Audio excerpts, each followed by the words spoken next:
जय हिंद दोस्तों।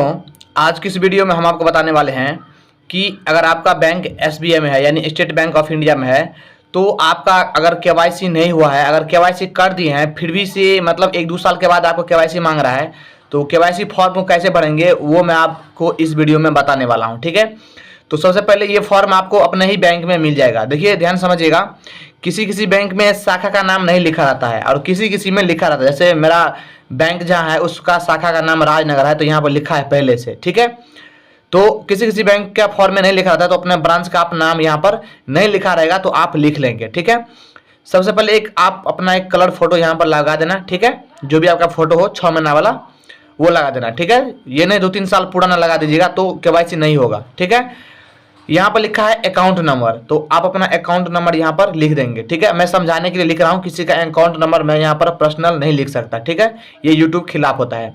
उसके बाद यहाँ पर दूसरा नंबर में पैन नंबर। ड्यान समझिएगा, अगर आपके पैन कार्ड नहीं है तो फिर भी केवाईसी होगा, क्योंकि यहाँ पर लिखा है please provide from form 16 duty sign in PAN number is not available. अगर आपके पास पैन कार्ड नहीं है तो आप फॉर्म नंबर 60 भर दे सकते हैं। किसी किसी बैंक में क्या होता है, ग्रामीण बैंक रहता है ना, तो वहाँ पर फॉर्म नंबर 60 भी नहीं लेता है और पैन कार्ड नहीं रहता है तो फिर भी केवाईसी कर देता है, तो आप अपने हिसाब से कर लीजिएगा। ठीक है, मैंने आपको सब बता दिया। उसके बाद यहाँ पर देख सकते हैं, यहाँ पर लिखा है ऑक्यूपेशन। ऑक्यूपेशन का मतलब होता है पेशा, यानी आपका यानी आप क्या हैं, एक विद्यार्थी हैं या आप किसी में नौकरी करते हैं या कोई भी व्यवसाय करते हैं तो वो यहाँ पर लिखना होता है।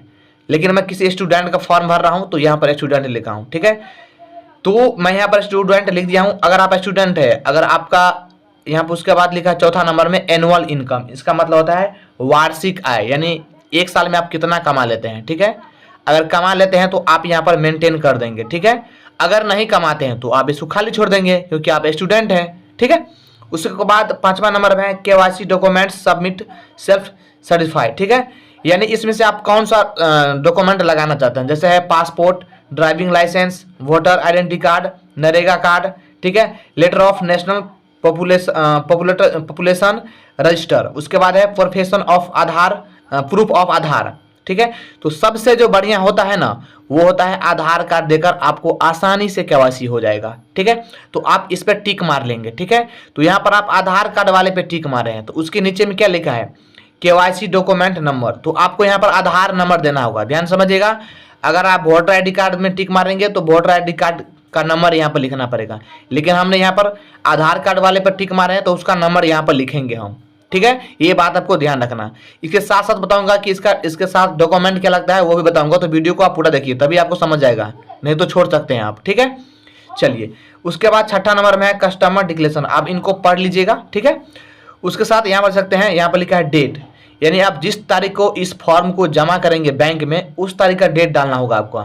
ठीक है, उसके बाद पैलेस। पैलेस का मतलब होता है ध्यान समझिएगा, पैलेस का मतलब यहाँ पर ये होता है कि जगह, किस जगह से है तो उस जगह का नाम लिख दीजिएगा, या बैंक किस जगह पर है उस जगह का नाम यहाँ पर लिख दीजिएगा। उसके बाद यहाँ पर लिखा है सिग्नेचर या थंब इम्प्रेशन ऑफ कस्टमर, अगर आप साइन करते हैं तो साइन करेंगे, नहीं तो अंगूठा निशान देते हैं तो अंगूठा निशान देंगे।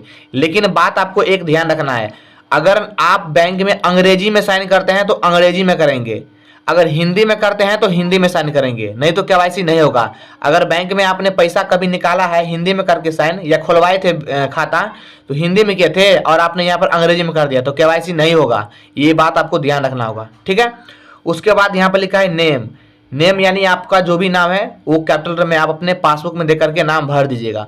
उसके बाद यहाँ पर current address, village, post office, ठीक है, पुलिस स्टेशन, डिस्ट्रिक्ट लिख देना। उसके बाद बिहार लिख देना। ठीक है, आप अपने हिसाब से लिख दीजिएगा, नहीं तो आपके पासबुक में एड्रेस लिखा रहता है वो भी लिख देना। उसके बाद यहाँ पर है मोबाइल नंबर।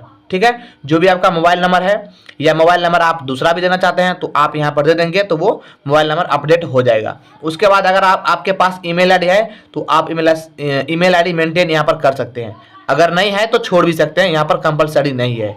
उसके बाद आपको नीचे में आ जाना है, नीचे में लिखा है फॉर ऑफिस यूज ओनली, इसके नीचे में आपको कहीं कुछ नहीं भरना है, बैंक के कर्मचारी जो भी होगा वो इसमें भरेगा, इसमें आपको कहीं छेड़छाड़ नहीं करना है। रही बात डॉक्यूमेंट का तो मैं आपको डॉक्यूमेंट बता देता हूँ, आप आधार कार्ड का फोटो कॉपी लगा देंगे, ध्यान समझिएगा। ठीक है, आधार कार्ड का एक हुआ, ध्यान समझिए।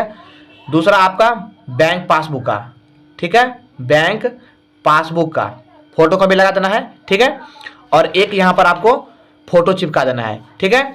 और इसके साथ आप बैंक में जमा कर देंगे। आपको 1 से 2 दिन में आपका KYC हो जाएगा और आपके मोबाइल नंबर पर मैसेज भी आ जाएगा कि KYC हो चुका है, ठीक है। तो ऐसे ही फॉर्म भरिएगा, आपका काम हो जाएगा। मैंने कई बार भर चुका हूँ, ठीक है। तो वीडियो अच्छा लगा हो तो लाइक करना, चैनल को सब्सक्राइब जरूर करना। जय हिंद, जय भारत।